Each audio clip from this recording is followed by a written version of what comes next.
Hello guys, कैसे हैं आप लोग। आई होप सभी ठीक होंगे। आप सभी लोगों के लिए अपडेट है एसएससी के जितने भी एस्पिरेंट हैं, चाहे आप किसी भी एग्जाम की तैयारी कर रहे हैं, SSC, MTS, CHSL, CGL, CPO, stenographer, selection post या किसी भी एग्जाम की तैयारी कर रहे हैं, सभी लोगों के लिए बहुत इंपॉर्टेंट वीडियो है। वीडियो के अंदर बहुत सारी इंपॉर्टेंट बातें आपको बताने वाले हैं। तो स्टार्ट कर लेते हैं वीडियो को।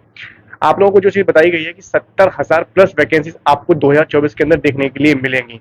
अप टू 80,000 ये वैकेंसीज आपकी लगभग 70 से लेकर 80,000 तक जाने वाली हैं, जिसके अंदर आपको पता है कि सीजीएल 2024 के अंदर ही वैकेंसीज आपकी 18,000 के आसपास वैकेंसी आने वाली है, जिसके अंदर अभी तक जो वैकेंसी है 15,350 के आसपास पूरे के पूरे जो चार्ट है वो मैंने आपको शो कर रखा है, तो उसको आप लोग एक बार चेकआउट कर लेना।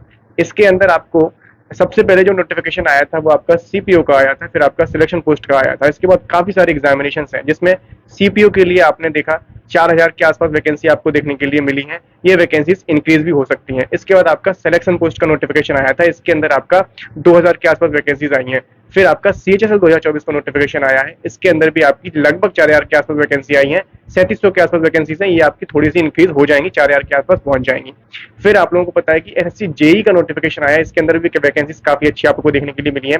इसके बाद मैं आपको बता दूं कि अभी आपके सीजीएल का नोटिफिकेशन पेंडिंग है। एमटीएस के अंदर अगर बात करते हैं 2024 का नोटिफिकेशन आपका 7 मई को आने वाला था, बट वो अभी तक नहीं आया है। इसके अंदर भी वैकेंसीज आपकी लगभग 8,000 के आसपास वैकेंसी आने वाली है। इन सभी को आप लोग जो है टोटल करेंगे। इसके बाद आपकी जीडी की एसएससी जीडी 2025 के लिए जो आपकी वैकेंसीज आने वाली है, इनके अंदर भी आपको काफी सारी वैकेंसी देखने के लिए मिलेंगी। लगभग 30 से 35,000 वैकेंसी एक्सपेक्टेड है कि यहाँ पर आ जाए। अगर इन सभी वैकेंसीज को सिर्फ एसएससी की वैकेंसीज को आप एड ऑन करते हो तो ये वैकेंसी का जो डेटा है 70,000 के आसपास पहुंच जाता है। तो 70,000 के आसपास वैकेंसी आपको देखने के लिए मिल रही है, जिसमें सबसे ज्यादा वैकेंसी आपकी जीटी की, फिर दूसरे नंबर पे आपकी सीजीएल के अंदर आने वाली है। सीजीएल के अंदर लगभग 58 से 60 पोस्ट पर आपकी वैकेंसी आउट की जाती है। अगर हम बात करते हैं, जो डेटा आपको मैंने दिखाया था, ये डेटा सिर्फ लगभग 15 से 16 पोस्ट का आपको यहाँ पर देखने के लिए मिला है। अभी तो आपकी बहुत सारी पोस्ट बाकी हैं, जिनके अंदर वैकेंसी आना बाकी है, जिनका रिप्लाई आना बाकी है, और जिनके अंदर सारी चीजें रिपोर्ट होना बाकी है। तो इन सबको एड ऑन करेंगे तो लगभग 20,000 के आसपास या 18,000 के आसपास वैकेंसी आपको देखने के लिए मिलने वाली है। अब ऐसे कैंडिडेट्स के लिए जो अगली अपडेट है वो ऐसे कैंडिडेट्स के लिए जो लोग अभी इस चीज को लेकर परेशान है कि हमारी जो एग्जाम कंडक्टिंग एजेंसी है वो चेंज होने वाली है। उसके अंदर क्वेश्चन बैंक वाली एजेंसी चेंज होने वाली है, क्योंकि सारी चीजें फाइनलाइज हो चुकी थी, बट अभी तक आपको ये पता नहीं लगा है कि टीसीएस आपके एग्जाम को कराएगी या फिर कोई और कंपनी आपके एग्जाम को कराने वाली है। तो मैंने आप लोगों को सारी चीजें बता रखी हैं ऑलरेडी। अभी तक इस चीज को लेकर ऐसा कोई अपडेट नहीं आया है कि सीजीएल 2024 का एग्जाम या 2024 के जो भी एग्जाम के नोटिफिकेशन आपके आउट हो चुके हैं, ये सारे के सारे जो आपके एग्जामिनेशन हैं वो टीसीएस कराएगी अभी। क्योंकि अभी तक ऐसा कोई अपडेट आया ही नहीं है कि नई कोई कंडक्टिंग एजेंसी आपकी फाइनलाइज कर दी गई है। इसके अंदर अभी 2 से 3 काम होने वाले हैं, जिसमें आपका सॉफ्टवेयर के लिए अलग कंपनी आएगी, एग्जाम कंडक्ट करवाने के लिए अलग कंपनी आएगी, क्वेश्चन बैंक के लिए अलग कंपनी आएगी। ठीक है, तो ऐसे करके 3 से 4 कंपनी आपकी होने वाली है। इसके अंदर जो आपकी फाइनल बिडिंग होती है उसमें अभी फाइनेंशियल बिडिंग के लिए अभी आपकी टीसीएस को फाइनल फाइनल तो नहीं किया गया है। टीसीएस उसके अंदर है, जिसमें आपकी एग्जाम को कराया जाता है। तो एग्जाम लगभग आपको पता है कि काफी टाइम से टीसीएस आपके एग्जाम्स को कंडक्ट करवा रही है, आपकी सारी चीजें कर रही है, तो उसके अंदर अभी तक कोई फॉल्ट तो देखने के लिए मिला नहीं है। तो ऐसा होगा जरूर कि जब आपकी फाइनल एजेंसीज की जाएंगी तो उसके अंदर टीसीएस को कोई ना कोई काम तो दिया ही जाएगा। तो अभी आपको ये डरने की बिल्कुल जरूरत नहीं है कि टीसीएस आपका एग्जाम नहीं करा रही है, तो टीसीएस ही आपका एग्जाम अभी करवाने वाली है। इसके बाद एक अपडेट और है जो कि एनआरए सीईटी को लेकर है। एनआरए सीईटी के अपडेट को बताने से पहले मैं आपको एक चीज बता दूं कि जितने भी भाई मेरे तैयारी कर रहे हैं, चाहे किसी भी एग्जाम की तैयारी कर रहे हैं, आप लोगों को हमेशा क्या करना है कि पहले तो आपको बेसिक्स क्लियर करने हैं, आपको प्रैक्टिस काफी अच्छे से करनी है। इसके बाद आपको ऐसी टेक्निक्स अपनानी है जिससे कि आपका जो क्वेश्चन का टाइम है, क्वेश्चन को करने का जो टाइम ड्यूरेशन है वो कम हो जाए। तो वो कम कैसे होता है, वो चीजें आपको बता दूं कि वो चीजें आपको शॉर्टकट से कम होता है। जब शॉर्टकट्स आप अप्लाई करते हो, जब ट्रिक्स आप अप्लाई करते हो किसी भी क्वेश्चन को करने के लिए, तो वहां से आपका टाइम बहुत कम हो जाता है किसी भी क्वेश्चन को करने के लिए। तो फिलहाल मैंने अभी एक यहाँ पर ये दिशा पब्लिकेशन की बुक मंगाई हुई है। यहाँ पर ये बुक आपके लिए शॉर्टकट्स के लिए यहाँ पर बताई गई है, शॉर्टकट्स क्वांटिटेटिव एप्टीट्यूड। यहाँ पर ये बुक आपकी रीजनिंग के लिए भी आती है, आपकी इंग्लिश के लिए भी आती है। इस बुक में आप लोगों को रिवाइज्ड एंड अपडेटेड शॉर्टकट्स बताए गए हैं, जो कि आपकी मैथ्स, रीजनिंग और इंग्लिश के लिए आती है। बुक के अंदर आपको 350 प्लस शॉर्टकट्स दिए गए हैं, जो कि 28 चैप्टर्स के अंदर डिवाइडेड है, जो कि आप यहाँ पर देख सकते हैं। ऐसे आपको सारे सारे चैप्टर्स दिए गए। ये मैंने मैथ्स के लिए मंगाई हुई है। बुक में new shortcut techniques, tips and tricks आपको यहाँ पर ऐसे समझाए गए हैं, आप यहाँ पर देख सकते हैं। इस बुक में प्रैक्टिस करने से आपकी इफिशियंसी तो बढ़ेगी बढ़ेगी, साथ के साथ आप पर्टिकुलर सब्जेक्ट के अंदर मास्टर भी बन जाएंगे। आप यहाँ पर देख सकते हैं चैप्टर के अंदर पहले आपको यहाँ पर थ्योरी दी गई है सारी की सारी। जैसे ये चैप्टर है आपका नंबर सिस्टम वाला चैप्टर है, सिंप्लीफिकेशन के लिए पहले आपको थ्योरी दी गई है। फिर आपको शॉर्टकट अप्रोचेस यहाँ पर इस तरह से दिए गए हैं, जो कि आपको फॉर्मूला भी दिए गए हैं इसके अंदर। शॉर्टकट अप्रोचेस आपको इस तरह से दिए गए हैं, आपको फॉर्मूलाज के माध्यम से यहाँ पर समझाया गया है। और आपको यहाँ पर सॉल्व एग्जाम्पल भी सारे जो दिए गए हैं ना, वो शॉर्टकट अप्रोच के हिसाब से आपको यहाँ पर दिए गए हैं।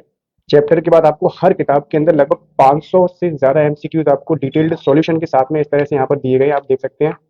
किताब के अंदर आपको यूनिक टूल्स दिए गए हैं, जो कि आपको क्विक रिवीजन और प्रैक्टिस के लिए काफी हेल्प करने वाले हैं। 5 से 10 दिनों के अंदर आसानी से आप इसको कंप्लीट कर सकते हैं। क्विक रिवीजन के लिए काफी बेहतरीन किताब है।